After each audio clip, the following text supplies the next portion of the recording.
This is ZNS Total Sports.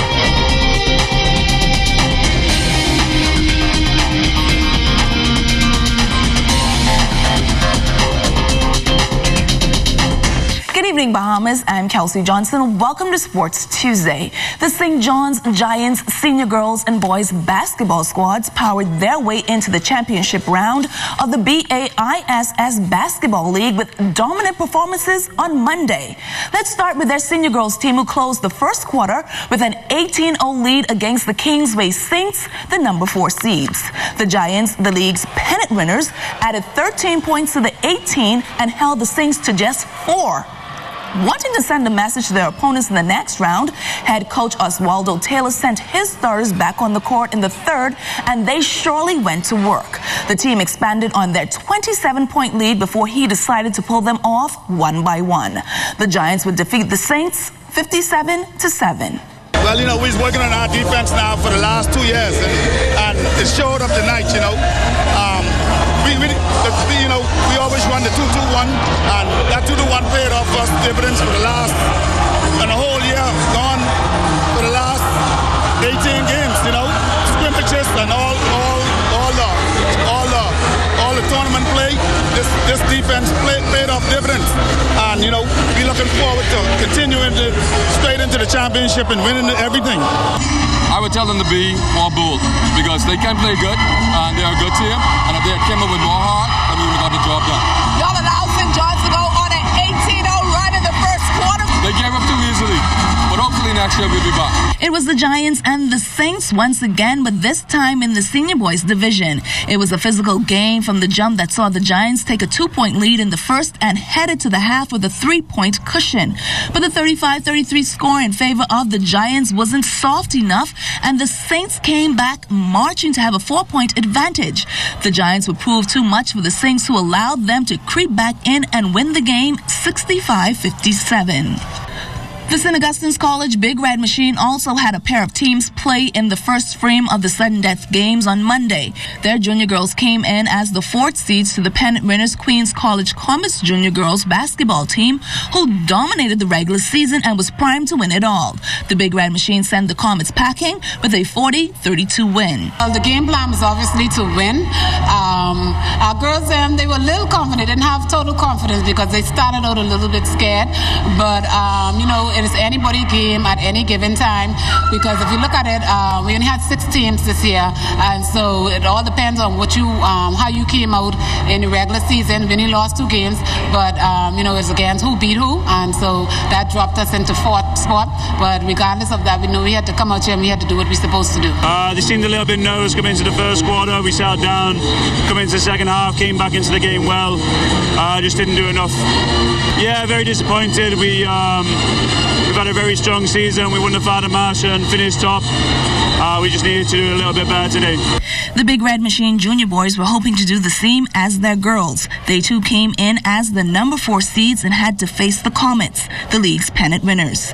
The Comets would jump to an early lead and never looked back. And with a big lead heading into the half, head coach for the Big Red Machine, Marco Mullings, tried his best to compose his crew, but when they made their return to the court with a game plan, the Comets kicked it into another gear and moved on to a 36-17 victory. But we played them in the regular season and we handled them pretty well.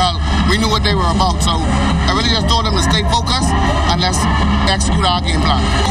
We've been practicing for the pressure though, so it wasn't really a whole lot of pressure. We just want to execute and play our style of basketball. And pretty much at halftime, I told them it was a game of heart. We had to come up with a little bit more heart. This is the 3rd time we played this team. We lost to them twice early on from tournament play and season play. I really thought the team would have come up with a little bit better effort this evening. I mean, knowing the way our team is capable of playing, I just told them it's just a matter of guts and will. We just had to stop the turnovers and try to just execute better offensively. Sending a strong message with a 57-7 stumping with Zania Hillary and crew from St. John's College. The Giants, the team, went up on an 18-0 run to end the first and only allowed the Kingsway Saints to score 4 points in the second, while they added 13 points to their first quarter score.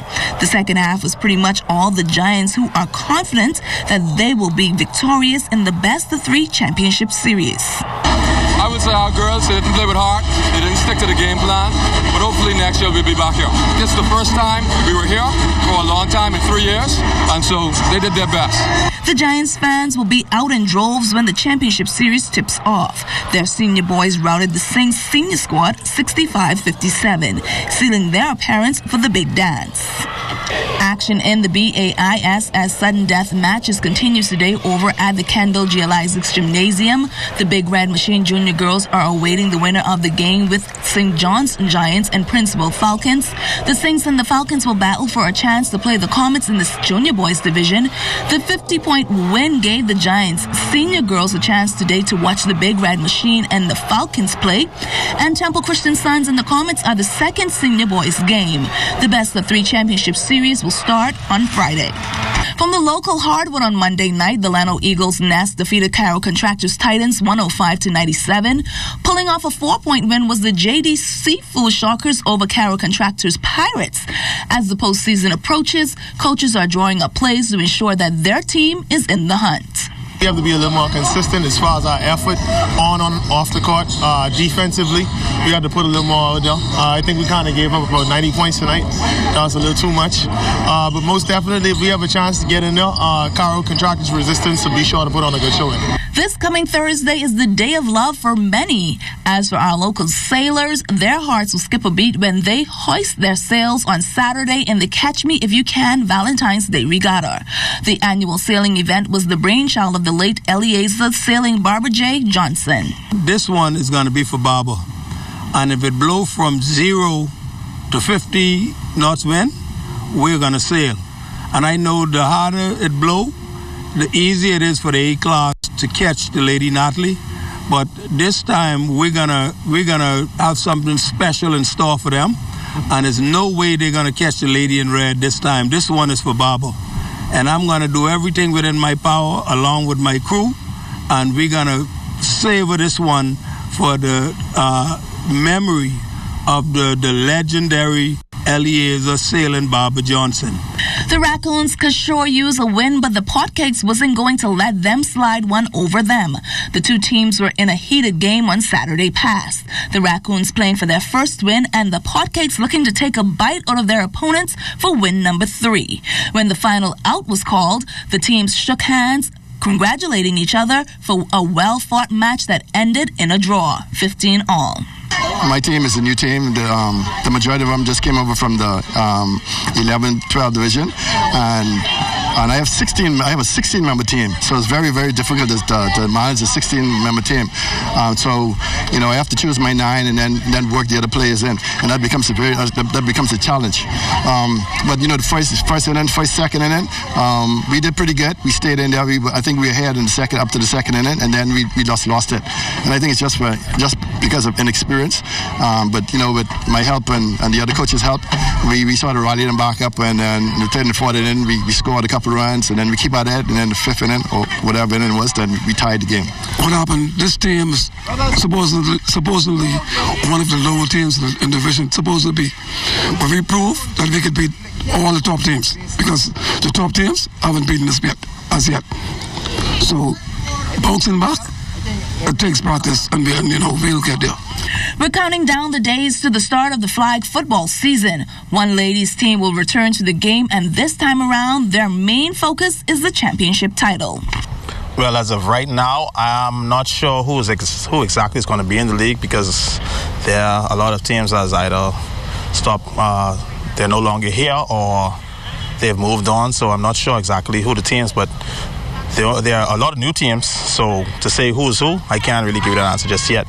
The strengths of our team, would be probably in our offense, because that's where most of our veterans are. We have new players on the defense, so that's where the growing pains would be, but they're up for the challenge.